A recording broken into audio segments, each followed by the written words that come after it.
What's up, guys? Welcome back to episode number 3 of the year. It's the third of the year. It's the fourth in total, okay, of the 2020-2023, 2022-23 season.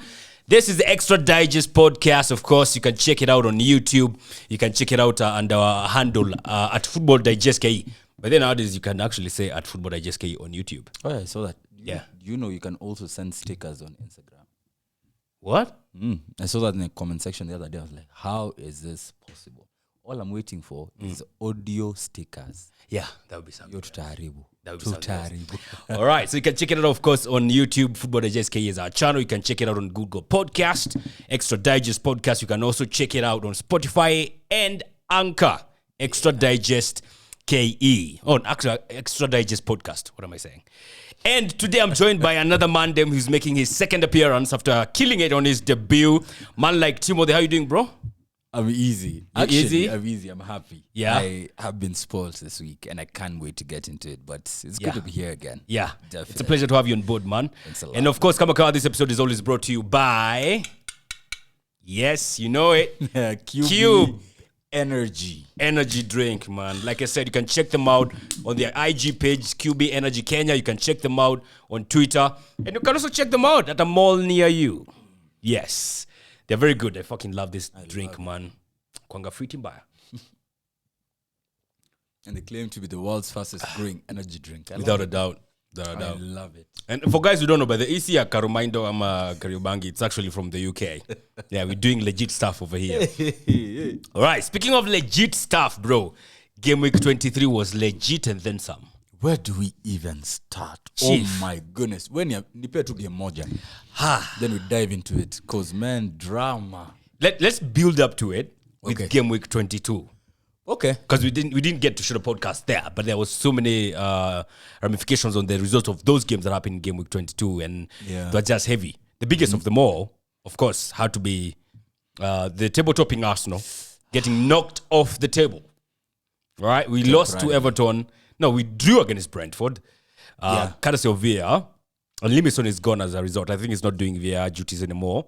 Yeah. He should just leave from refereeing banner. But honestly, I don't understand how you forget to draw the lines. To draw the lines. It's the like most there's nothing basic thing. else VAR does. An offside call. Man. And it was unfortunate. I'm a United fan, just in case you don't know. But also, man, we have technology in the game. Yeah. And it's there for a reason. To make sure that the errors that the referees are making are lessened. Yes. Yes, it takes away from like immediate celebration and all that. But it's nice to know that justice is prevailing. Yes. At the end of the day, right? But if you already have the systems in play, and then you have technology that's still being run by humans, and then they forget to do the one thing that they're meant to do. You have one job, literally. One chora line. Si tunajichoreanga kwa free, kwa nyumba. Yeah. Tunachukua tu ruler, wako on. Yeah. Ako off, you know. And so when I saw that, because there's a freeze frame that was taken from, I think, like fans' POV. Who was it? Was it Yanes? Nogard. I don't know who. Nogard. That was offside. Yeah, who assisted now Ivan Toney. Before now Ramsdale did the... Najua umeona picha mali. Wanachoma, wanaharibu nayo kile, wanaharibu. But yeah, so that looked like it was going to cost you guys because that was a game that was leading up to the clash of the Titans. Yeah, precisely, man. On Wednesday. So, totally deflated Arsenal fans. Personally, I was very agitated. I was wondering, Lee Mason, uko na kazi moja. Anatokanga nyumbani akienda job. Anaambia bibi anafanya nini? Ati anatoka kwenda kufanya kazi. Na afanye hiyo kazi. Na ujua anaenda art and craft. Na tu kuchora lines. Yeah. And bro, this is a guy who has been referring for more than 10 years. Oh, yeah. He knows his work, all right. He's been around. And honestly, just to finish up on it, because I know so much has been said about it, I was feeling like these things, Buddha, is so blatant. They are bordering on match fixing. In, why don't we hear the same stuff in La Liga and Serie A? They fucking use VAR. That's true. Kwanini kunanga that much controversy as we see game in, game out in the Premier League? That's true. And just to add on to that, I think the same weekend, was it Crystal Palace or Linyumwa Bao? No, the Brighton against Crystal Palace. Yeah, in that game. there was also another error that was like there were Chelsea. 4 significant errors. Suchek aligeuka Maze goalkeeper. He was actually laughing it off at the post-match interview.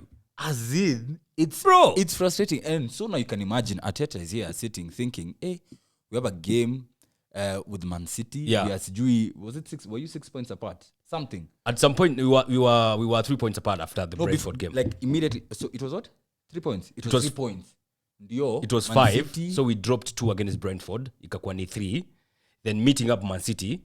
Yeah. It became at par now, but they have a better goal difference. So now you can imagine Arteta is sitting thinking he could have gone into that game with a cushion. Bana, bila pressure. He might have even rotated at least one player or something. But he's sitting there being told, we apologize. And when I heard him say, I'd rather have the points back than the apology. It changes nothing. Inasaidia nani? Imagine, just hypothetically speaking, if Arsenal loses the title, and maybe it goes down to a VAR somewhere down the line, if not that one for Brentford, we then come and apologize, we are sorry you lost the title. Or a team loses a 4th spot because a referee did a howler. And you know the funny thing is there's a lot of money that is tied to that. Yeah, but every position has stakes its are need. fucking high. It's too high. And Too the best high. league in the world? Yeah. So it's just insane. So It's drew with frustrating, Brentford. Then we yeah. came to Wednesday now, where we met the clash of the Titans. A game that Arsenal had to win to avoid dropping off the top of the table. A place where you have been since God knows when. You've been on top actually since, I think, 20th August. So meeting up against City. City, of course, they are always the team to beat. Arsenal, they are the, runaway of, not runaway now, but, they were the team at the top. They seem like they are the ones who are going to go away with it now. They have to win against City. Big ask. Emirates. We have not lost our season, but we have not played against City. This is the first time we're meeting City. Exactly. First game and a clapping. Well, Tommy, Takehiro. Naunja namwitanga Tominator. so the funny thing is, that game, first of all, felt like a proper contest. Yes, it was. Even before your mishap ya Tomiyasu, it was a good game. It was a good watch. That was totally so against far. run of play, by the way. I'll go back KDB. That's true. Just like you guys over the weekend. We'll get there. It's because, number one, the Emirates now has an atmosphere. And I think I talked about this last time. And there are a few stadiums that you'd want to go when there's an atmosphere. St. James Park, hell. Hey, crazy. Anfield, hell. Galatasaray Stadium. Yeah. Inaitwa Ataturk Stadium, hell. Old Trafford, ours is very... It's coming up now. Eco, there's an atmosphere, but it's not intimidating. You get? Yeah, Emirates, it's kidogo scary. And so, seeing that the players are taking to that, because that becomes like your next the window 12th of man. energy, Yeah, 12th man and all that. And so, it was a good watch so far. I think in the first half, what you did, I remember, was struggling to penetrate the lines. Diaz started that game, if I'm not wrong. Cindy? Yeah, he did. And City almost were playing sort of a low block. Exactly. Sort of. It was strange seeing that City had 37% of the possession the whole game. 36, actually. It's the least amount of possession they have had in a game they have won. I've never seen something like that. But then, City are clinical. City Absolutely. are clinical. Absolutely. And when Tomiyasu made that mistake and De Bruyne runs onto the ball, weak foot, no looking at where the keeper is, nothing, one thing in his mind. Yeah. Hit it, just find the target. Inakuanga, kwa PS inakuanga nini? Ina depend. Oh. Mi unajua, juu hiyo sasa, that comes, tunaweza sema ni chip hiyo. Yeah, ni chip, yeah. So, mi uchip na L2. Juu mi finesse ni L1, R1 ni mbio, R2 ni pace control. Ya kusukuma mtu ama control shot. So, L2 alafu mi ushoot na O. Yangu ni R1 na O. O sprinter nini? R2? When you were PS2, ulianzia PS2. Classic, yeah. Classic. So I think, I think yangu ni R1 na O. Mi shoot na O ama box. O box ni ya kuslide. Shoot na O. Hey, watu who shoot na box. O ni ya kushoot, yes. Back to the game. Yeah. So, of course, against run of play, Arsenal concedes. KDB with a golazo. I mean, that was a good goal. A good goal. Yeah, but Arsenal were dominating things until that point in time. That's the only time you saw with De Bruyne. Like before that. Yeah. And then, of course, we showed our character. We have shown a lot of character this season. We have. Got ourselves back out of another dubious, or you would call contentious penalty. Those ones have not been called often this season, but that one was called. He did not even consult the VAR much. He just said straight up, like, yes, I'm making this call and I'm sticking to it. I like that. I'd rather the ref makes a decision, then says where VAR. Yeah. But I'm watching the game. Yeah. It shows that this guy is still competent. Because Kitambo, there was no VAR. So refs had to make the decision. Yeah, and tough decision. And that was a hard decision to make. At that point in the game with these two teams, yes, as we say, the stakes are extremely high. Extremely, yeah. And so to see that he made that decision and it was not a clear and obvious error. You could argue that it was soft because there was that argument. Yeah, because it was a momentum more or less. Yeah, exactly. Na Nketiah alikuwa asha shoot. Exactly. Yeah. So he was not in control of the ball. Yeah. But also there was contact. Yes. So hizo ni zile 50-50. Unaget? As in, if it was the other way around, like if it's a defender. No, watch hata hiyo. If the referee did not give the penalty and it went to VAR wouldn't have given it. Most likely. Because it was not a clear and obvious error. And so I like that the referee took the nini.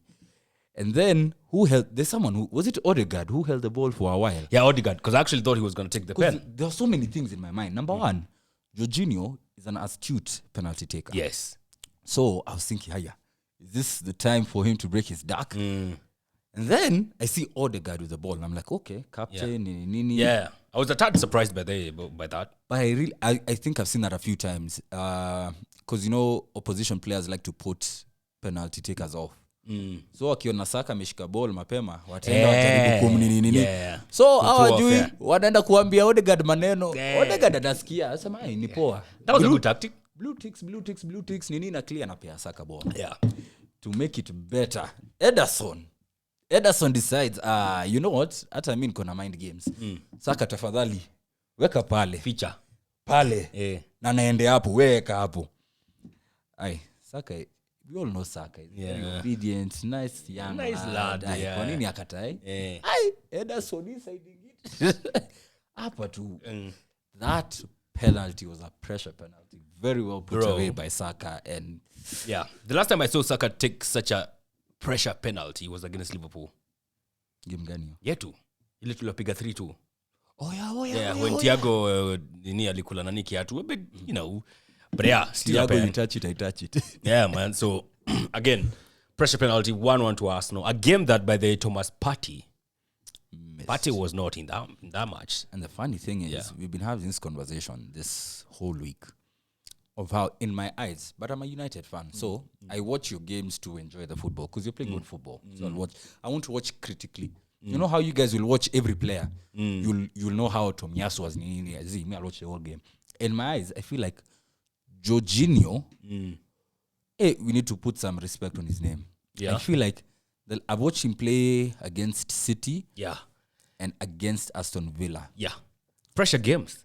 And he's had good games. Yeah. Like, he won't be your tough tackling. Yeah, going all out and, Casemiro. No. He'll intercept the ball. And over and above intercepting it, he knows how to spray the ball. He knows how to pass through the lines and all that. Yeah. And he knows how to retain it. And so I feel like for you guys, that signing might come to be very... All of a sudden, it seems like a very key signing for Arsenal. I knew it was going to be good. Because first of all, any signing in January, and especially after... Like in the season we've had, any signing was good. It would have been good. Any form. But to get someone who's experienced and has been through title races here and there and is a deep-lying midfielder of his technical ability, let's not lie. Let's not forget, a few years ago, was it 1 or 2 years ago? Yeah. He was in the running for... He was third in the Ballon d'Or rankings. Exactly. And he was actually UEFA Player of the Year. Exactly. And so this is a top-tier player. And I think we got to see it, especially... in the Villa game which you're coming to, but the Man City game, and I was really impressed. Yeah, he was actually very good. So that was the first half. Second half, then there was, of course, the sharp contrast between Arsenal and I feel like Man City in terms of experience, and I feel like we kind of jaded and we kind of fell off. Again, a lot of misplaced passes, a bit overweight, and lack of clinicality again. Because even the first half, Nketiah had a chance. Was it good cross. The first? Yeah, a header. He had 2 headers, one in the first half, the other in the second half. Bro, akahata. Then Saka pia had a chance, akasita. I don't know why he hesitated. Same as Xhaka in the second half. He had a chance, fell on his left foot, just hit it, bro, like he does against United. We talked about And then- this. Confidence is everything. And especially in games of this magnitude. My guy, you miss 100% of the shots you do not take. Ama, you do not win the lottery. Lottery. You do not win the lottery if you don't buy a ticket. a raffle. Yeah. Or a raffle ticket. And so when I remember Saka had that chance. Was it second half? He got first half. He had the chance, but did he cut in and try to look for Yeah. someone else? Yeah. And Saka of old, and of old means like Saka of the week before, would have taken that shot first time. Yeah. Then Shaka did the same thing. Second And half. Shaka has one of the most powerful left-footed shots I've ever seen. You wonder why? I don't know why he Why hesitated. is he hesitating? And it was clear. Yeah. And in my head, I was like, yeah, those are the moments where big games like this turn on. And Nketiah also had his chances. Yeah. And so it became clear to see that either they were overthinking, ama the nerves got to them, Yeah. and City punished you guys. For sure, man. Because I feel like, look, Nketiah was good, and I'm not going to start bashing him here because he has missed a couple of chances, because he's been coming through for us when we needed him some couple of games back, and he's still, 23?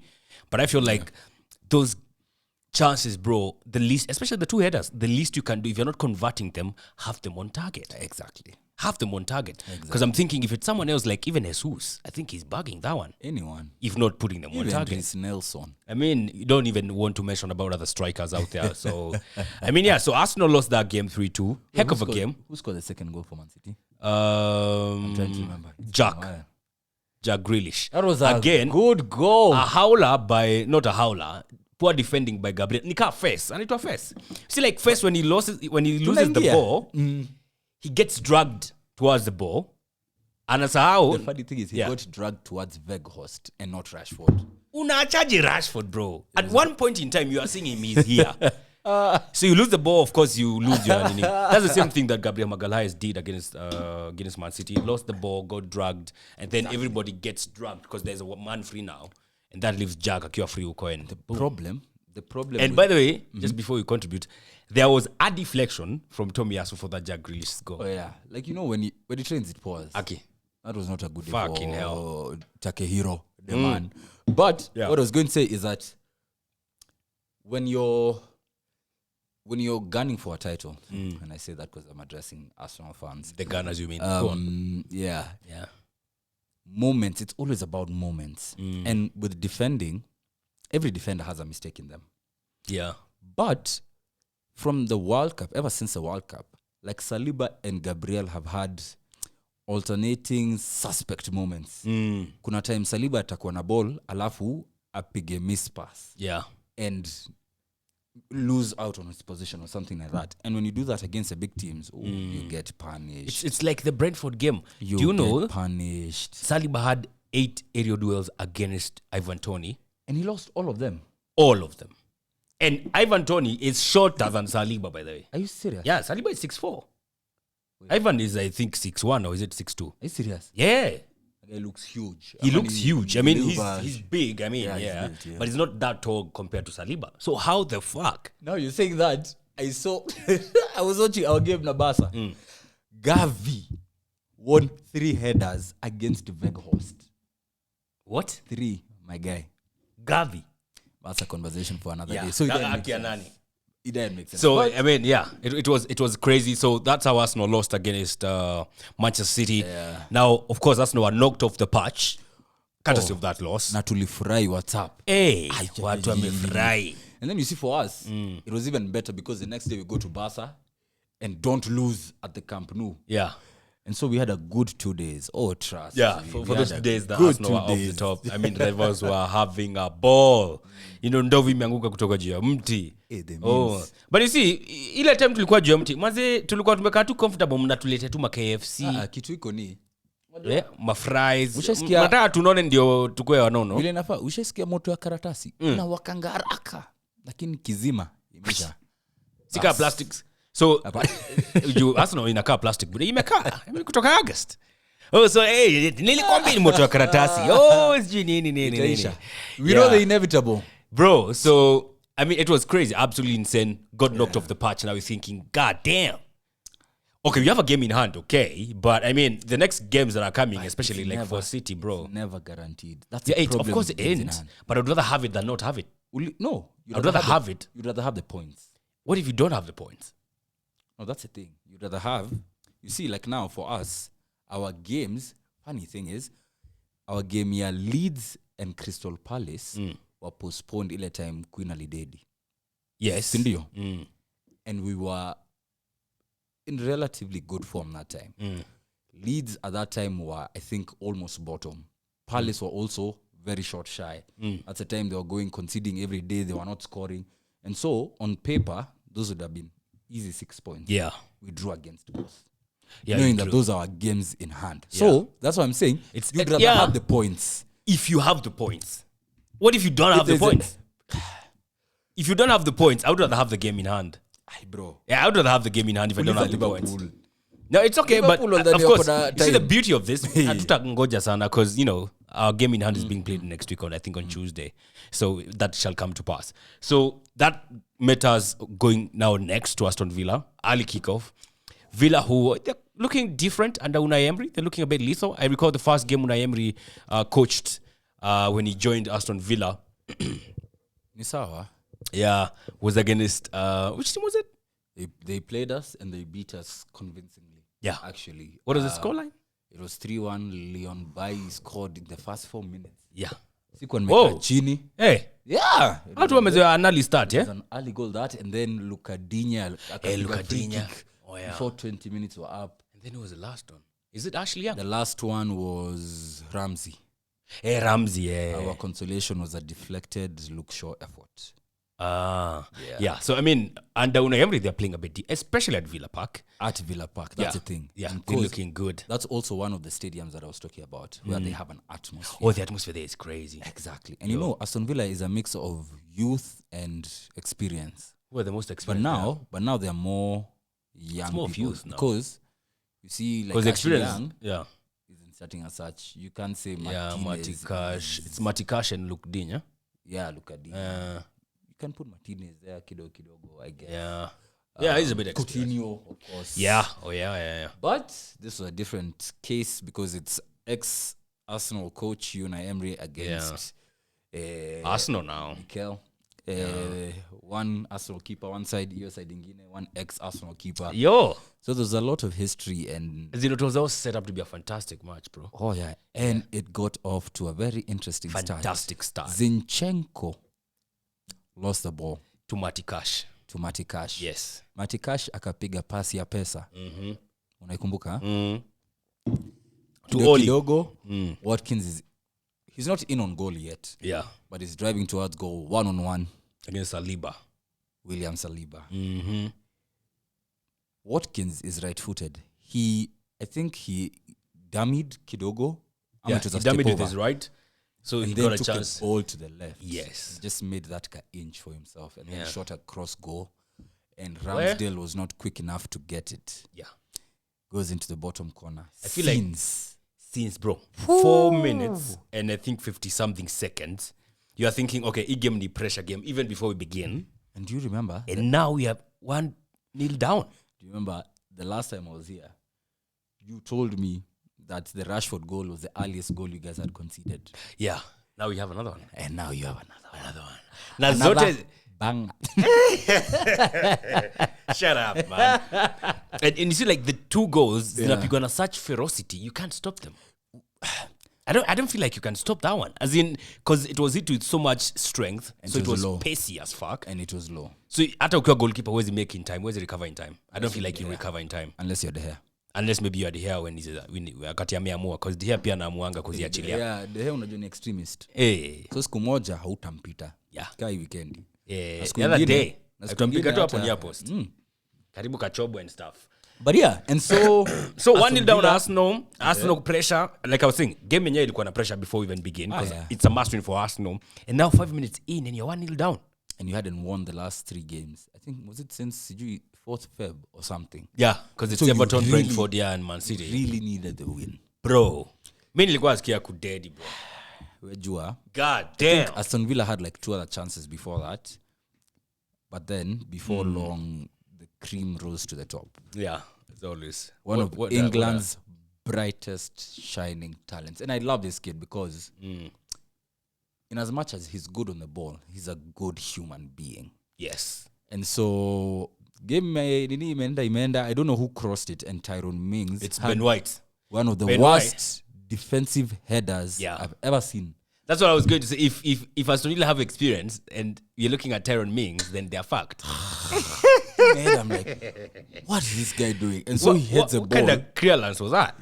He heads it straight into the box. Yeah. Like now, just further away. And of all people to come running onto that ball, man like Bukayo, you get Arsenal's probably best player. Yes, you can argue Odegaard is up there.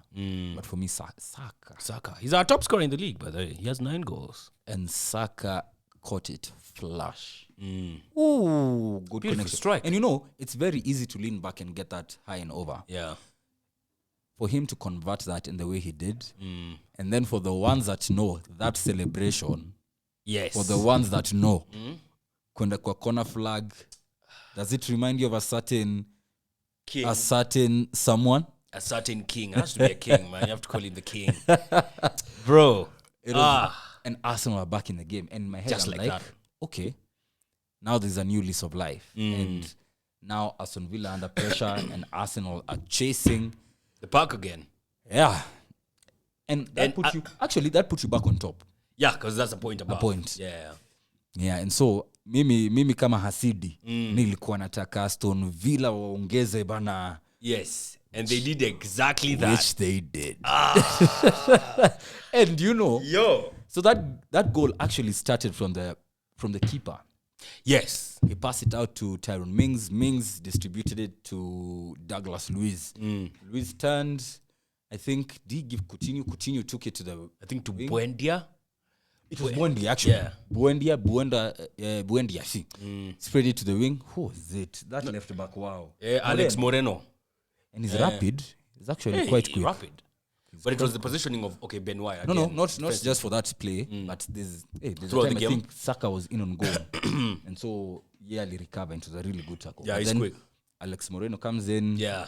And he cuts it across. There's nothing worse to defend than... Okay, that's one of the worst things to defend as a defender. Like you're running back towards your goal and the ball is cut back this way. You want to drink Kubita. There's someone rushing onto it. Yeah. So it comes in. There's a dummy. Buendia.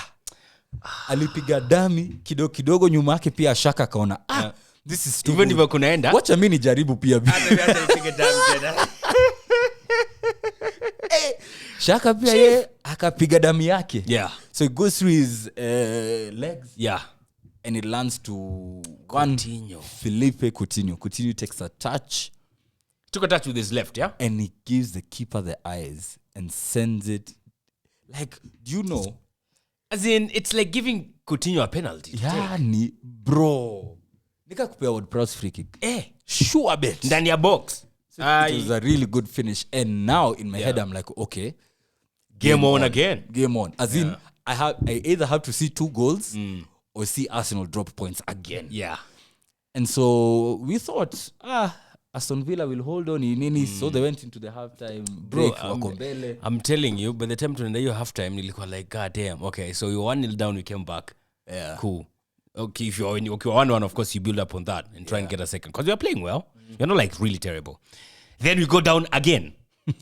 So you have to come back again. Score the second and score a winner. Could you prove? Villa in a far. Chief. Either way, it was going to be a classic, one way or another. Without a doubt. I mean, and for me, that's what I like, because Arsenal again showed character. There have been situations this season where we have been 1-0 down, you've had to come back. I mean, Fulham quickly comes to mind. We're bowling against Nani, then the goal of a pickpocket by Mitrovic, totally pickpocketed Gabriel Magalhaes, and But it was a Gabriel era.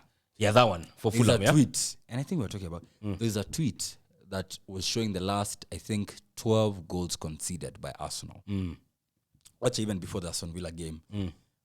Out of those 12, 10 were errors. Defensive by error. your defenders, exactly, and 2 were penalties.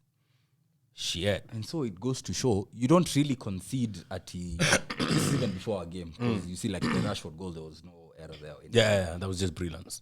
But it goes to show that there's some defensive Frailties. lapse kidogo that leaves other teams with an opportunity to attack get Arsenal. exactly. And get something. And so if you guys were, I won't say at his sign, a defender, because these guys are young. Yeah. Gabriel, all they have is time. Yes. And they'll get better.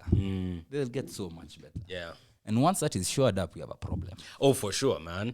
But the problem that Unai Emery had was defending that corner in the 60-something minute. The ball comes back to one Alexander Zinchenko. Zini. And Boyhood, that's no fun. a fantastic moment to score his first Premier League goal for Arsenal. Yeah. And it was a good goal, low shot, driven from outside the box. Yes. And now we have 30 minutes of rip-roaring action. Bro. My guy. Hey. Mimi hapo nikasema hai. Hii imeenda. Imeenda. And I thought it would be sooner. Because not too long after, I think when it got to around the 77th minute, give or take, there was a clear-cut opportunity for Martin Odegaard. Yeah. I feel like it was in the 70th minute, 73rd or something. Buddha, wakati alihata hiyo, I was like, okay, that's it. When he for me, that was like the final point. Leza, I don't think we're getting anything. That's the same thing. I was watching it with an Arsenal fan. He was telling me, if we miss that chance, I don't think we'll get anything out of this game. Maybe sasa tukaze draw. Okay. But it is not over until the fat lady sings. Chief. Yani. And sing did she. Hey. Was it 90? Was it 90? Were we into the 90th? 93rd. You were in the 3rd minute of extra time. Arsenal attacking again. Throwing the kitchen sink. Martinelli got the ball Koju on the left wing. And then man like Jorginho asked for it. He got it. Was in so much space, first of all. Yeah, acres of space. When the ball got to him, we all shouted, shoot.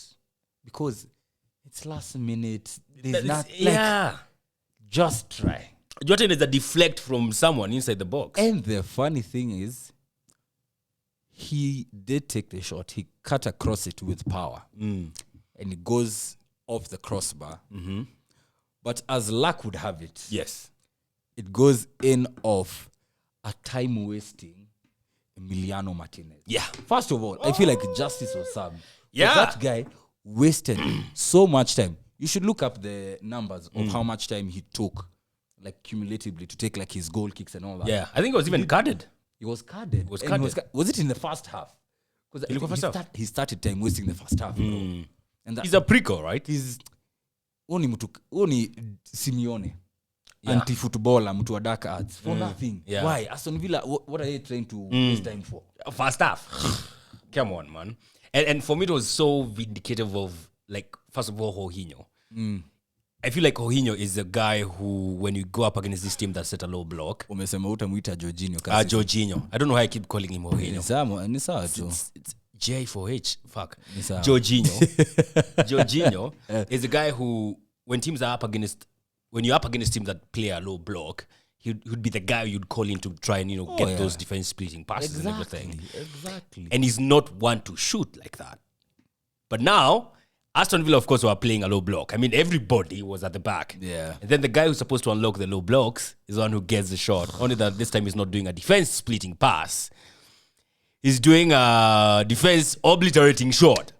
Funny thing is, it goes all the way in, man. I really wish it went in direct. I wish it was because that would have been up there with goal of the month. Yeah. The Nini contenders. Contenders for a really good goal. Fantastic goal. To make it better for you guys and worse for the Villa fans. Yeah. Corner at the death. At the death. And who goes up? Man like Martinez, our agent. He's like, you know what? Yeah. Nimewaste time hii game yote. Nimefungwa. Nimejifunga actually. Si hata mimi niende nionekane za funga hii side. Kichwa nini? Ai bro.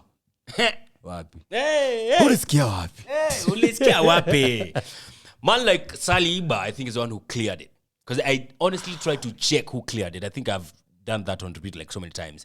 It was Saliba. Oh, yeah. Yeah, it was Saliba who cleared it off. Fell to, is it Vieira? I think it was Vieira. And now he's up running against Marty Cash and another guy next to him. So it's two guys. I don't know if it was Douglas Luiz or Kamara. It's Kamara, yeah. Behind Kamara is a rushing Gabriel Martinelli. The rapid Gabriel Martinelli. And Nyuma alikuwa amefuata by then Saliba. Saliba is also fast. I mean, Saliba is quick. But who needs Saliba when you have Martinelli? He's quick, by the way. Bro, even if it was Ramsdale, you hata ungeshikwa. Wezi shikwa. Mi hata nilikuwa shanga, Vieira, don't even pass. Shoot. Even me, that's the same thing. I was like, shoot. It's an empty net. But, no lie, that is some serious composure. Yeah. First of all, to take your time, look up. Yeah. You're against two defenders. Look up. Get the right pass at the right moment. And to make sure that Martinelli is not offside. And then for Martinelli to go in on goal. Yes, and we took the freeze frame of him celebrating. Yeah, like an Ajay Ikondani. Imeenda. Like I also think it's good for his confidence because we're talking about it and we're like, Martinelli struggles without Jesus. I think they feed off each other. Yeah, a lot. Like much better than him and Nketiah. Yeah. Like no shade to Nketiah, but Jesus and Martinelli is a Brazilian connection that's worked well for you guys, which will come back very soon. And so of late, like Trossard is a good player. Yeah, he's he is. A solid player. And he's even been starting games. And so, and you know, with wingers and attackers, they are confidence players. So I know Martinelli's confidence has been down, and I'm sure that goal will do him a world of good. Yeah, for sure, man. Because kuna two games amekuwa struggle. I also feel like his struggles, would say, has also been a bit attributed to the fact that our left back does not do much overlapping. Instead, he tucks into the midfield. Oh, yeah, by the way, Zinchenko, he overlaps, yes, but not as many times as, say, someone like Ben White. Yeah, because Ben White does not tuck into the midfield. Yeah, Zinchenko tucks, he becomes a CDM, Marako and Banane. So he's definitely in the midfield. So it's up to now for Martinelli to try and take someone on without someone to pick a dummy with. Because, you know, when you have someone overlapping, then the defenders are kind of catching 22. I don't know if I follow this guy or I stick with the winger, stuff like that. So maybe that's one of the reasons why. I think that's the main reason, actually. He's been struggling. And that's why I can see why Trossard is more, like he's favored a bit more. Yeah. Because Trossard, one-on-one. Yeah, he can take someone on. He'll take him on easily. Someone on and he's get past. ambidextrous. Yeah. Like he'll use both feet. So I see. So big win for Arsenal. 4-2 win against Villa, taking them back to the top of the table. And you're thinking, okay, nice, very nice. But the other guys who are on top, we all expected... They are going up against Minos. We expected them to go to the forest. I mean, the forest and cut it off, bro. Kumbe ndovu pale. Hey! Ametuma agents. I'm telling you. You see, like, you used to say, Klopp conserves forests. So climate. Anapenda conserve climate sana. So you don't chop off forests. Because, you know, he also went there, got clapped. He went to forest and he lost one. So, of course, he's a climate activist and he does not chop down forests. And we thought Man City are tambui, yo. I think I was so flabbergasted. Chief. Because I wasn't watching the game. I watched the highlights. Neither was I. And niliacha ikiwa 1-0. Niliona Grealish ameassist Bernardo. Yeah. I came back to see. Very good goal, by the way. Really good goal. Yeah. Really, really good goal. And so I was like, from here, it should be sealed. Probably another one. Yeah. From Robert Haaland. Yeah. Haaland gets this chance in the second half. He's in on goal. I think he shoots, Navas tips it onto the bar. Yeah. It falls to him again when Navas is down, and then all the defenders are rushing. But he had time to take a touch, set it up, and shoot. And he blazed it over the bar. And it was so uncharacteristic. Of what do you call it? Like, Robert Haaland? Like, they're 1-0 ahead. Yeah. But is this going to be one of those days? Yeah. Is this a potential banana skin? Hey! Punde si punde. Hey, Gafla bin Vu. Chris Wood, someone who didn't even score. Yeah. At the back stick, equalizes for Nottingham. Wood for Forest, as in... And it's written in the stars. It's written in the stars. You can't make it up, bro. Swear down, you can't. And Nottingham are back, and it's 1-1. And it was 83rd minute, ama ilikuwa 78th. Yeah, but then you see, Man City, even if you're to peg them back 1-1, 2-2, 87th minute, anytime you still know yeah, these guys it's can anytime they can actually come at you. Yeah, but like looking back, they were really off. I don't know. Labda muliwa drain. Labda. maybe. But Because they had a lot of chances, bro. Oh, yeah. But then again, of course, there was the 3-time Champions League winner between the sticks Navas for Nottingham Forest. pulled off some wild Chief. saves. That guy, toka day one, ili alianza kucheza sijui alicheza na nani. Which team was it? The first game he made his debut. And that game they won 1-0. He pulled off some crazy ass saves, bro. Like, and of course, he did the same again as Manchester City. And you're thinking, fuck, because me, the first time I watched that game, not even watched, the first time after the one goal, nilikuwa fuata kwa up. Napata wako 1-0 up. Niko like, okay. Imeenda. Then I'm checking, I think, nikapata deka 84th. Wako 1-1, niko like, guy, what the hell? But then again, ni Man City watabeba. Chief, the next time naenda kuangalia. FT 1-1. Kwanza nilikuwa kwa peti na weka ngata. Hadi niliambia msoa nini kwa nilikuwa vaa jezi hasa niliambia msoa wa kujaza. Wewe, cheki buda. Msoa akaniambia, na leo tumejaribu. Tumepiga comeback. Niko like, acha nikupe some more good news. City wamedraw. Wacha ujinga. Niko like, what? Hakuwa naamini but aliniambia nataka kuona. Nionyeshe nione ni full time. Actually a very surprising score. Absolutely. But credit to Forest. Yeah. Because hanging in against Man City is not... It's crazy. I mean, kind of shows why they have a bigger European pedigree. Yeah. Than City.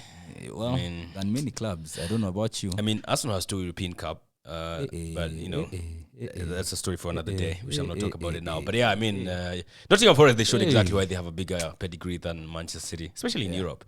Did you hear the chants they were singing to each other? What are they saying? So you know the way they sing champions of Europe, you'll never sing that. So now City fans were telling them, you are champions of Europe, you are not alive. Then Forest fans told them, the next time you win the Champions League, you won't be alive. So it was so that's a good funny. It was so funny. That's a good one. But yeah, so much City dropped points. Very good news for Arsenal, of course. I mean, and us by extension. Because of course, yes. Man City don't really like Man City getting maximum points is almost always written, like second to nature. Almost always. Yeah. So when City drop points, you have to ask yourself, like, and for us, Arsenal have just gone back to winning ways. There was a bit more pressure for us, to actually win against Leicester City, who came to visit Old Trafford. Yeah, but even before we get to Leicester, because that was on Sunday, do you feel like that dropping of points by City has been so typical of them this season? I mean, this is a Man City side where they were beaten by Brentford at Etihad. You don't expect them to drop points against Forest. Yeah. They've been dropping points in situations you're like, this is not the Man City we know, bro. Especially this season. What the hell is going on? But you know, it's so typical of them this season. There's a lot that's going on behind the scenes. Yeah. Pep had that fallout with Cancelo. Cancelo goes to Bayern, nini. And now, apparently, he also fell out with Foden. Yeah? Yeah, and that's why Foden... Has it?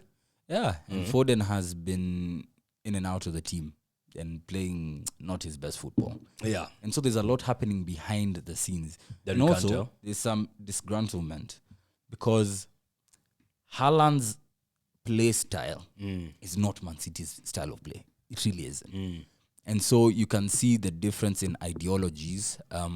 Between the City we used to know and what's going on now. Exactly. Yeah. And so there's a lot of figuring out a new adaptation. And so it's coming to bite them. Yeah. I feel like Cities before, and maybe this is something I've mentioned, I think, in another platform. Previously, it was totally a team playing together. It was a team. It was a team play, game player team. Yani, there is no one who's trying to be favored in terms of, I don't know, creating chances or anything. It's never revolving around a certain player. Now, it's more or less, it's actually 90% revolving around one player. Yeah, and it's about, chasing records, beating records, and all that for him. Well, his personal agenda it's working, is working. Yeah, absolutely. His agenda is agending, as you people for say. For sure. And even for City, because they have scored the most goals. Out of that respect, KDB has the most assists. That's true. Wait, KDB akona ngapi? 13? 16. Premier League? Yes. No, not in the league. Yeah. He didn't have 6. Fungua. Chief. Not in the league, I think he has 13. Ay, bro. Niliangalia leo. KDB fungua hata tunaweza imba wimbo ya Cube. Cube tuko na wimbo tuimbe hapa piga kangoma nikuonyeshe. Najua wimbo. Pengo moja ya nani ya Daddy Owen. Unafungua Zoom. Haijalishi no matter you are black or white, haijalishi no matter you are poor or rich, haijalishi no matter when Charlie out them, lakini mbele ya Mungu sisi wote tuko same. Oh yeah, he has 12. He has 12. Hata ona namuongezea nampea bonus. He has 12 mwenye amefuata akona 8. Guess who that is? Should be Martin Odegaard if I'm not wrong. Oh no. Bukayo fucking Saka na 8. But who's after him? Eriksen. With how many? 7. Who's after Eriksen? Fernandes. Exactly. But you see, Arsenal has Bukayo Saka who has 8. Uh-huh. Arsenal has Odegaard who has 6. Arsenal has Jesus who has 5. Like 3. So for us, you have who? Just Bruno and Eriksen. Yeah. After Apo, ma 3 mingi, ma 4. After Apo, Mzee United company. Si tuko sawa. The next person is Casemiro. At least Xhaka akona 5 assists. It's crazy. Jesus has been out all this time. Nako. Exactly. And I feel like is he back training? Yeah, he's back training, but okay. I don't expect to see him playing maybe until March. Maybe first March when you play against. When you play against, maybe he might feature in the Everton game. Zile as a bench. If not that, the game after. Okay. Yeah, most likely. Now we have a problem. Yeah, so Man City, of course, like you are saying, most assists, KDB, out of respect of, he has assisted like half of Haaland's goals. Just spamming crosses into goals. So they're playing, inshallah. And when I configure their gameplay towards one player, which is not what they are used to, which is not what we know them to be. And, like I was saying, again, it might go down in history of Haaland getting like 40 league goals and them not winning the league. I wouldn't be surprised. It might happen. I can tell you, I can't wait for that headline. Because years down the line, you'll be asking, okay, so this man them bagged 40 and they didn't win the league. How? I just see the memes. Who won the league? You know that meme, Mario, I won. But at what cost? At what cost, yes. Awele Jordan ameshikilia the championship trophy. But exactly. It might go down just to that if shit continues to be like that. So Man City is dropping points. And now you're thinking, damn, the team below them, which is now Manchester freaking United, wako form kwanza kuruka. They have the most informed player, I would almost say, in Europe since the World Cup ended. Wouldn't almost say. It's fact. In Europe, he's the most informed player. He has since after the World Cup. 16 goals since the World Cup. The person closest to him is Karim Benzema with 10. What? Yeah. Yeah. So Rashford is on red hot form. Red is hot form. Wherever. I feel like he's practically dragging United to where you guys are. Well, he's the end of the good work that's been done from the back. Yeah, because at the back you could say no, like from the defensive nini. Yeah, working onwards. Improved. Yeah, everyone has improved, and so that comes from defense, midfield, going forward. Yeah, and it's not bad to have someone who's banging goals like that. It's always fucking welcome. It's beautiful. And of course he has 16 goals. He has I think 8 in 9 games in the Premier League. I'm not so sure on that one, but I got red hot form. Every other time you guys are winning, he's scoring the first goal. I don't recall the last time Rashford alifunga like United walishinda 2-0 na si Rashford alifunga bao ya kwanza. See, for us, since after the World Cup, I'm here to tell you, we don't care. We don't care. Oh, we do care. That's a you problem. That's a you problem. Because I know you're trying to say, what if he gets injured? Absolutely. Then who do you think is creating all these chances? And who's going to be converting? People in that, it won't be Weghorst, I can tell you that. Yeah, for sure. It won't be. Yeah, so who? But we still have players. Jadon Sancho is just coming back to the fray. Martial will come back. He'll be fit. Martial, you know. I listen. Martial in a team that is full of confidence and all that will just feed off that. You get. And so where has he been lately? Injured. Oh, and that's the most frustrating thing with him. Injury, man. He's injured throughout, but I'm not here to talk about Martial. I want to talk about the game, the performance that against Leicester. So, and I will be very real. For the first 25 minutes, you could see the lethargy. We just came from dealing with Barcelona. Yeah, but the first 5 minutes, mulianza na ubaya sana by the way. That's true, but then, then after that, Leicester started picking up and and they were playing the ball around and they were looking very comfortable in the middle of the park. Yep. Huku nyuma, they are recycling it. And so and to go do that at Old Trafford, Yeah, kudos to them. But the problem is you have to take your chances. Yeah. There's a time you hear Nacho and Javi Barnes played a very nice one too. Yeah. Javi Barnes is in on goal. Yeah. I think at the point at which he took the shot, he was a little off balance. Like, I'll give him that. Yeah, it was not precise. But David De Gea pulled off Heck of a save, that one. You have a to give it to save him. and a half. Yep. And so we continue and we are absorbing pressure. Getting worse. There's a guy called Tete. Mm. Tete, you know, he shoots on sight. Yeah. So amejaribu kukati nini ana shoot. It's going wide nini. But these guys are not afraid to take their shots. Yep. Hey, kidogo across into the box. Kelechi Iheanacho peels off the back stick. Yeah. And he directs his header goalwards. And he did everything right. And the hair out of nowhere pulls off another blinder over save. And Big hand. United fans know that when the hair looks like he's going to get man of the match mapema, we are in for a long night. But You know what? Before you even go, because I know the next point you're going to go is for the goal. That save by De Gea, which one? the second one. Yeah, very nice. The second one was a bit reminiscent of a The certain... Seaman. Yes. The Seaman. And I knew you'd say Yes. that. Exactly. Against, is it Sheffield? Ooh. Ama ilikuwa Sheffield ama ilikuwa nani? Nah, I think was it an FA Cup game? it was a fake into that Old Trafford. What? Look it up. Ilikuwa Old Trafford? Yeah. Wow. It Yeah. was an FA Cup. You're right. It was reminiscent of that kind of save. Exactly. As in Exactly. literally. Hata unakumbuka header ya Walcott mkicheza na Bayern. Neuer alisave nini ka hiyo Emirates. Yeah, kutoka kwa line. The exact same Big thing. hand. Yeah. Go look at all those pieces. Very similar. Crazy. And also that attacking style or that play by Leicester was reminiscent of them of how they have been the last 4 or 5 games. Leicester just Let's say 4. Past Spurs the other day. Yeah. And before that walikuwa wametoka kupiga sijui nani. So walikuwa wametoka kupiga msee sijui ilikuwa let me check. Before Spurs walikuwa wametoka kuclap another team. Yeah. Leicester walikuwa form kuruka getting to that game. Form. Like Ata Madison has Yeah. been cooking. Yeah, he's been cooking because I've been thinking a lot of getting him to my FPL squad, by the way. But who do you get out of your FPL squad? And we need to have a Yo, FPL Mudryk, bro. conversation. Mudryk sasa 007. Ah, You know he's one game away Yeah. from 007. Tumengoja hiyo kitu sana. Tunangoja sisi pale online. Kia nani? Ajaribu kutofunga the next one. Gakpo amehepa. Eh. Akona bahati. Nunes alinini. let me Vegas see. alifunga mapema.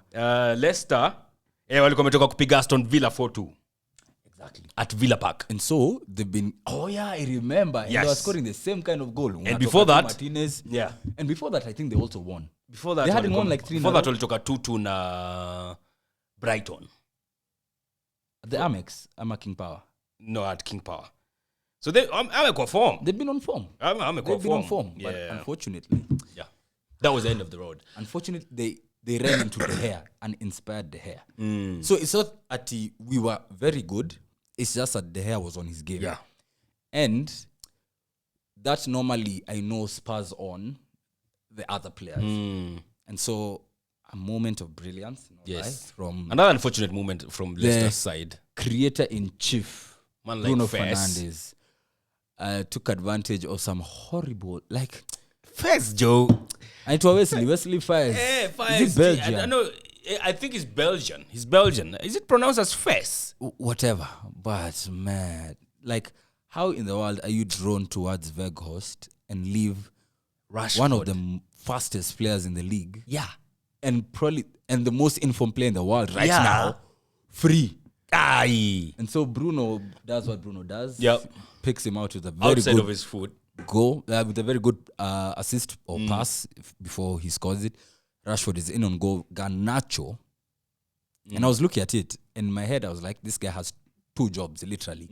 You either hit the target or you square it. And it's easier to square the ball. It's always easier. It gets a pressure off you. Yeah. But this guy literally has one thing on his mind. For sure. One. The back of the net. And he knows how to find it. Yeah. And he shoots across Daniel Ward, who I've never rated as a keeper. Yeah. I feel I don't think he's that bad, by the way. He's not that good either. I've never seen him make saves. You know, What is not that like bad? I think when you have Nani in 4 front million. of you, who? Fez. When you have Fez in front of you, bro, you're in trouble. It's like having Maguire in front of you. No. But you see, you have to be at your best. Bro. When Maguire was in front of the hair, alikuwa na kazi, and you can see him pulling off saves left, right, and center. Then Ward didn't make saves as such. And so Rashford goes, gets his goal past him, and we go into the break. Well, admittedly, totally up against the round of play. Yeah, but you see, just the end of the first half, I think we are more balanced. Yeah. I feel like after you got the first goals, then things a bit stabilized a bit for you guys. Just a bit. Yeah. But then we go into the second half and the script was flipped. Yeah. And it felt like this is United again. And we created chance after chance after chance. And it was so beautiful to watch because this is a team that's playing every 2 days. We're playing 3 games a week. We've just come from one of the most iconic stadiums, playing one of the most informed teams in Europe. And for us to be able to put on a display like we did in the second half was refreshing. Yeah. It really is nice to see that people are playing free-flowing football. Yeah. Mi kamsapiri sijangoa hapo. Jaribu hapo. Kuna mtu aitwa Fred lakini wacha nikwambie Fred is the most frustrating, most polarizing football player I've ever watched in my life. Fred is weird. He'll lose a ball 2, 3, 4, 5 times and it will create a clear chance for our opponent. But then 2 minutes later, Fred will find a pass and he'll split that defense. And whoever is running onto that pass has an easier chance to miss than to score. You get? And so he locates Rashford. And Rashford runs in behind, in on goal. Yep. Through Danny Ward, it's 2-0. VR check. Thank God Lee Mason alitoka. Thank you, Arteta, for complaining. Fuck. Thank you, Ju. The lines were drawn. And guess who played him on? Let me. Chief, like... Could it be Wesley Faiz? Could it? Yeah. Fucking Wesley Faiz again. And the funny thing is, yendo alikuwa katikati. Yeah. So literally, the right back, it was Castagna. Castagna alitokwa, yeah.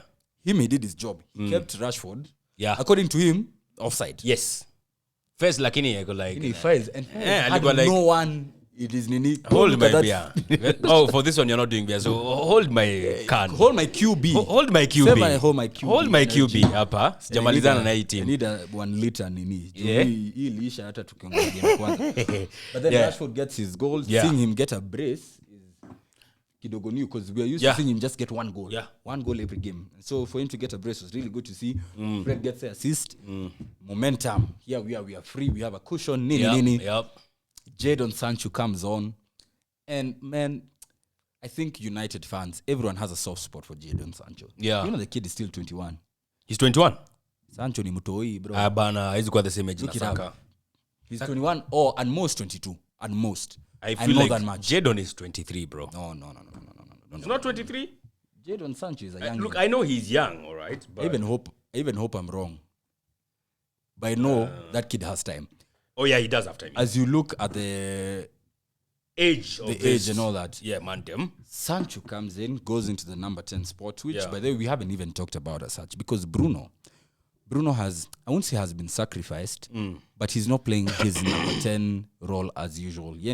He's playing in off the right. Oh, he's 22 years. He's 22 years, exactly. And so he's a youngin still. Oh, yeah, he's a youngin for sure. In a way, Ten Hag has managed him almost perfectly. Kutoa mtu yuka huyo, mwambie haya, we go away, I've sent you coaches, nini, train on your own. You have to get your mental health, your physical, nini. At par, yeah. Ndio urudi. I don't know if Solskjaer would have done that. I don't know if Ragnick would have done that. Maybe he'd have suggested it, because I know yeye ni akili ya ball. But having Ten Hag at the helm, man, and you can see it's bearing fruit. It's bearing. Speaking of fruit, bro, mtaleta Mbappe lini? Mr. Kiwoki. Now that Sissin getting some fucking Qataris. Hello. Some Arab money is going to Manchester City. We get Arab money. Funny thing, so the bids were 2. Yeah. Kuna Ineos ya Jim Ratcliffe na ya Woshek. Jim anataka nini? So Jim is a United fan. Yes. Jim Sir wants, yeah, Sir Jim. Yeah, kuna Sir Marcus. Go on. Tuna masa mingi, Sir Alex. Chief, Sir David. mekuliza kuhusu Jim. Pole. Jim, I don't care about the rest. Jim, dunia mna Sir. I don't care. Mkuna Saka. Yeah. But it is what it is. Jim is a United fan. He just wants to expand the club and all that. The Qataris want to bring the fans back at the heart of the club. There's a photo of one of those sheikhs, the main guy. I keep forgetting his name. I don't want to be too invested just in case they don't Something invest. Germany or something. Yeah. That guy. There's a photo of him in a United jersey. A few, I don't know if it's years or months back, at Old Trafford. His son, I think. And he's also a fan. And their manifesto looks better than Sir Jim's. Okay. Yeah, because he, like the family, they want to ingia. I think they're giving Ten Hag a £450 million pound war chest. They want to clear the debt, bring the fans back. They want to renovate the stadium. They want to build new training facilities. Get 100% stake. Exactly. And so now everything, first of all, everything that Ronaldo was talking about is Napigwa revamping. Exactly, which we've needed for a while. And so for Sir Jim, I think it's just the pride of saying, yeah, I'm a United fan and I own United.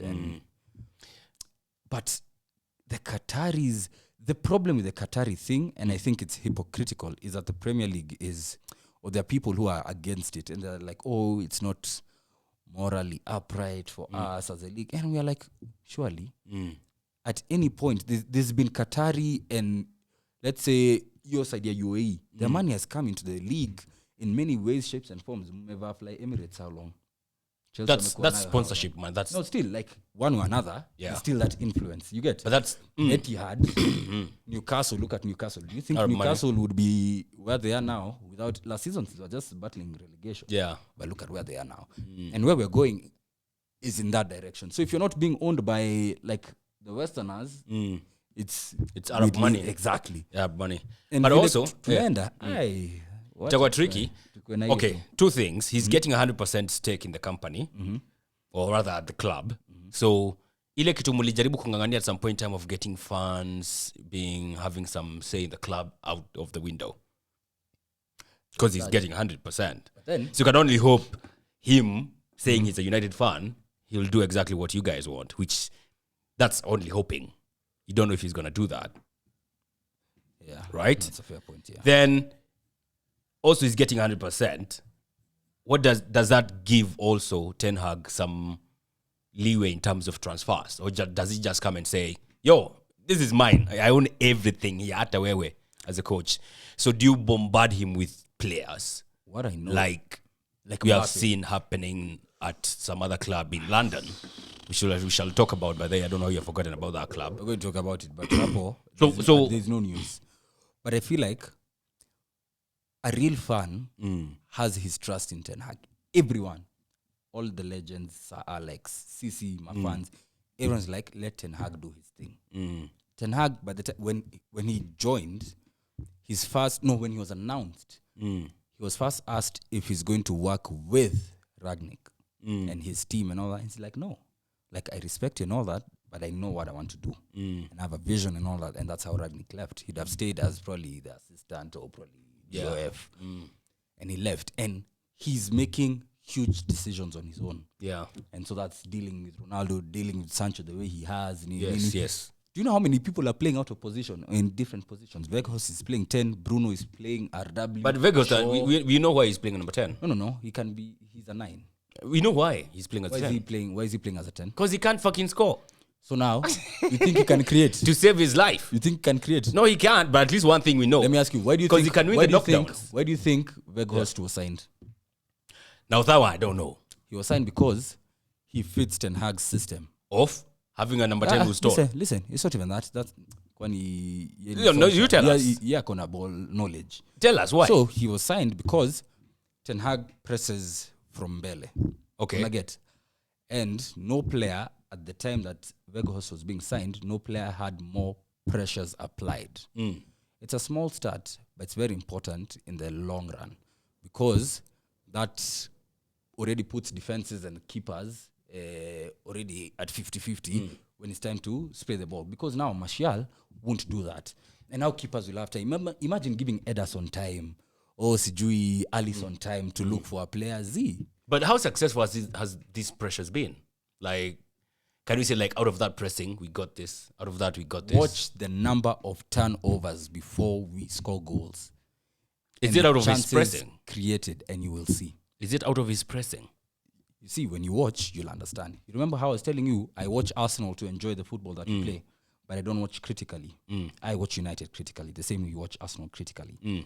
And so I know, and I've seen the importance. Yes, the pressing of Weghorst? Exactly. And for me, it's frustrating seeing that he's not scoring. And the only goal he scored was, I think, Carabao Cup. Was against it Forest. Against Forest, which a whole Haaland. But for me, I'm frustrated because he'll be judged on goals and assists. For sure, that's why I'm here. Exactly. Good for you. Yeah. But as far as Ten Hag is concerned, he's doing the job that he was brought in to do. Of pressing. You know what? I feel like I should go and watch the goals that you guys have scored. Go. And try and see if I can see out of Weghorst's pressing, you got the ball. Even chances created. Go check. Or even chances created. Because, I mean, most of the things I'm seeing is his start of pressing, his most pressures, Exactly. I would like to see, like, out of him pressing, we got A, B, C, D, and maybe we got this goal or something. Then come back, we talk about turnover. All right, we can do that in the next episode. One thing we cannot take to the next episode without talking about, bro. Please tell me it's Chelsea. Is it not Chelsea? 600 million pounds in the mud. MUD, man like Chuck Norris, a.k.a. Graham Potter. First of all, he's not leaving. And we must protect Graham Potter by all means. He must be protected. Let me tell you, and Chelsea fans hate me for saying this. Potter is a good coach. No lie. But man like Samiro may have a different opinion on that. Exactly. Yeah. Samiro hates Potter. And many of my other friends. With a passion. But Potter hajazoea au ni kina nani? What the hell are these guys? But Potter has never had this kind of spending power. And so even his own power. Yeah, it's not his own. These like, are not his give me players. that player. Yanaambiwa haya huwa ameingia, huwa anakuja. And it's not just any player. These are big names. These are huge egos. They are youngins. They are your Enzo Fernandez, your sijui Mudrik who wanted to go sijui where and all this. So these are not Potter's kinds of players. You see a Trossard. Trossard was a Potter player. Yes. Your Trossard, your Caicedos. Exactly. McAllister's. Lakini, and it started, watch hata hii nini weekend. Sijui ka uliwatch Champions League. Yeah. Okay, I didn't watch because that was concurrent with that. At least. I watched the highlights though. Funny thing is, I also didn't watch that game live. Yeah, I mean, who watches that? Oh, but I watched the last few minutes because game yenu iliisha before. I mean, even Chelsea fans after mia game yetu ndio walikuwa na flip the channel. Ndio waende na game yao. Hiyo game yenu ilikuwa kubwa. Hiyo ni kweli. Hiyo ya Chelsea tulikuwa tunaona tu highlights. Okay. Sijui ka uliona kijana mdogo aitwa Adeyemi. Hey, another rapid guy. Unajua alikuwa akimbizwa nani? Milioni 105. I don't know if you remember Samiro saying Enzo Fernandez. Yes. Best players, best number 6. Huyo Samiro. Hey, Samiro. We need to talk. Kuja. Unafaa kurudi. Hey, you need to come back here. Hey, but no shade. He's not at the defensive or anything. But it's just, it helps. Yeah, of course. We love seeing 100 million pounds going in the mud. At Stamford Bridge, Chelsea plays Southampton. Southampton, bottommost team. The 20th stuck properly, number 20. You're kidding. Yeah. And Chelsea play these guys. Yeah. First half, I actually didn't watch the game. I watched the highlights. And most of the highlights, if not all, was just Chelsea attacking. Oh, Mudrik trying this, Nini that, Sterling this, all that. Yeah. First chance though, however, was towards Southampton. Southampton walianza mapema. Walianza attack tene. Mapema. Yes. Ilikuwa ni Koulibaly ndio alikuwa na goal line clearance. If I'm not wrong. I don't know. So sure, I think so. It was him. He was right-footed, I remember. And from that, Southampton grew into the game. Kidogo. Foul. 45 plus 2. And it's set up for one James Ward-Prowse. Man like James Ward-Prowse. You know, he is one goal away from equaling Beckham's 18 free kick record. Shit. Imagine. I'll not be surprised if he breaks that. What do you mean? He'll break it this season. Maybe. He'll break it this season. Giving Ward-Prowse a free kick is basically giving Jorginho or Bruno a penalty. Yeah, or Saka. uko sure na sakata ukimshow mali atafunga ataiweka tu hapo. Yep. Like that free kick was so good. It Bro. was so, and no one was surprised. Yeah. Because we all knew it. And I want you to look at Even Chelsea's Kepa wall. knew it. Chelsea's wall is huge. Koulibaly is not small. No, he's not. And there are many players in that wall. And your wall ilikuwa tu sawa. Kepa was fine nini, Yeah. but accuracy at JWP Yo. is almost second to none. Messi is in that conversation, of course, yeah, free kick accuracy and all. But that goes in just before halftime. Yeah. The team talk changes. So now Southampton have something to Protect. Yes. Chelsea have to go all guns blazing. Yeah. Gang ho nini. Sterling tries anything Bro. and everything. They threw everything. Ooh, unasikianga dogged defending. Yeah. Southampton. Yani, Chief. You know what? For everything they have done, I would try and say Chelsea's loss, it's not for the lack of trying, bro. Even against Dortmund, yeah. yeah, they actually had a lot of chances They did. against Dortmund. Somehow they just never converted them. You know the way you can be in a purple patch like Rashford. Anything he touches right now, you Yeah, almost turns to sure goal, ni mbaya. yeah. But also when he trains, it pours. Oh, yo. Kama ni mbaya. Ni mbaya! There's a Ni very mbaya! famous philosophist. Yeah. Nimesema philosopher anaitwa Dufla Diligan. If I'm not wrong, alikuwa kama ni mbaya basi ni blanda. Big up to Dufla. Hey, That's alienda wapi, but yeah. I hope to see what Chelsea. Yo, bro. But- It's the same as Liverpool when they were in the mud. Oh yeah. You just lose game in, game out. How did they clapping 3-0 against Wolves? I'm like, Exactly. 3-0? And you know, for like Wolves, it wasn't that 3 wame overachieve. No. It was flattering Liverpool because Wolves were on They them throughout. absolutely dominated them. And so for Chelsea, I think they're extremely unlucky. There's a grey cloud over the club. Nothing is working. Yeah. Nothing I mean, when is Chelsea working. were bought, you were thinking, okay, they're getting bought. Grey cloud over them. And that time, I think they were almost in the Champions League or something. It did not affect them that much. Motherfucker, they're being affected after they have spent 600 M. I think that's the most surprising thing ever. But you see, also for Graham Potter, I don't think he's helping his situation, to be honest. I mean, so? striking wise, why the fuck are you keeping on insisting with striking with Kai Havertz? You have strikers. Who do you have? Aubameyang scored for them when they were beating, who was it? Sometime in the Champions League. Even Aubameyang knows. No. His As in, best days try are it out, behind. bro. Umejaribu Kai Havertz mara ngapi na But iwaka? yeah, I feel like maybe in his head, Switch it's it like, up. Probably Havertz is young, and I feel like Havertz 'Cause- is even more influential as a 10. Yes. When he was banging goals left, right, and center at Leverkusen. yes, alikuwa number 10, a proper one. Yeah. I actually fancied him to come and replace Ozil at Arsenal. I was like, God damn, if there was one player I would want to come to Arsenal was Kai Havertz because he was doing big things as number 10. Yeah. Well, he scored in the Champions League final, a chance and a goal which is milking to date. Chelsea are still milking that one. I think that's why they're still playing him as a striker. Probably. Yeah, so I mean, Graham Potter, I feel like for me, he's not also helping his chances. The fact that he's not switching up things, especially Apoko striking, because that's why we feel every now and then they are lacking. They're creating chances, all right, but just someone to just finish them, they don't have him. But they have strikers on the They bench. have everyone they need. Yeah. You can play Sterling there. You can play Aubameyang there. Bro. Madueke. Yeah. Joao Felix. And also, he did not help his situation when he just first came in, because that's when you were seeing Kukurea as a left center back. Yeah. I'm like, what is that? We're also seeing Sterling at some point akicheza wing back. I'm like, are you kidding? Like, what's going on here? You know? Revolutionary football. Yeah. So people are saying he don't know his first 11, and now they have this poor run.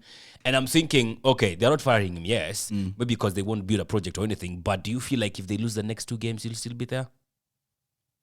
Because, bro, then that would be... But then, okay. But that being said, we must protect Graham Potter.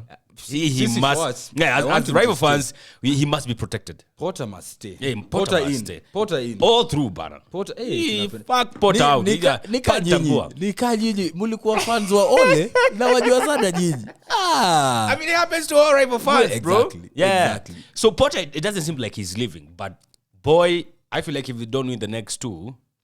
Pressure's on them. The thing is, Aye, first of all, they nikubaya have a sana. huge game against Dortmund. Is it next week? Yeah, next week. Yeah. Yeah. And so maybe that... I feel like I'm not so sure by the on that one, by the I don't know. It's the other week, actually. So they have They have a game against Spurs. Over the weekend, yes. Of which we shall do some predictions. First of all, that's a derby. Yeah. And Chelsea are away. Mm-hmm. And so there's that game and then the Dortmund game. And so that could tell us where Chelsea will be. Yeah. But they've won what? Like one game in the last 2 months. Yeah. So wanaumia. Mbaya. So Graham Potter Maze is walking on very thin ice. And we love it. And we absolutely love it. In fact, if you could get him some, it was skater boards. Zile za skate on ice. Ice skaters or whatever they're called. The government should provide security. Absolutely. For Graham Potter. Please. Double down on Graham Potter security by all means. Kila mahali anaenda, kila mtu akuwa naangaliwa, well scrutinized screening lazima ifanywe. Everywhere Graham Potter goes, he must be protected. He's precious to all of us. To all of us. Yeah. Especially to other 19 teams. He's very much precious. We have kuachiliwa tuende hivi. Plus it's Todd Bowley. I mean, swear down, if this was Abramovich, Mande mangekuwa shaenda home. Mapema. Kitambo na dunia katulia. But now you have Todd Bowley.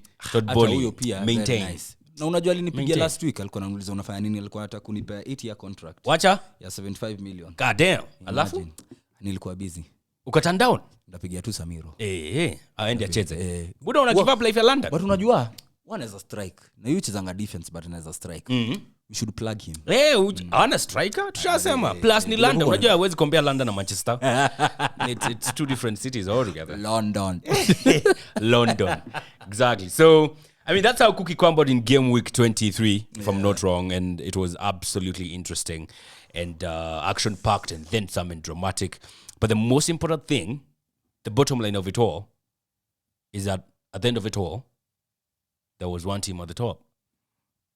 Just a few 3 days, we are off the top and we are back now. Well, not comfortably, but we're still top. And that is Arsenal being number one. Again.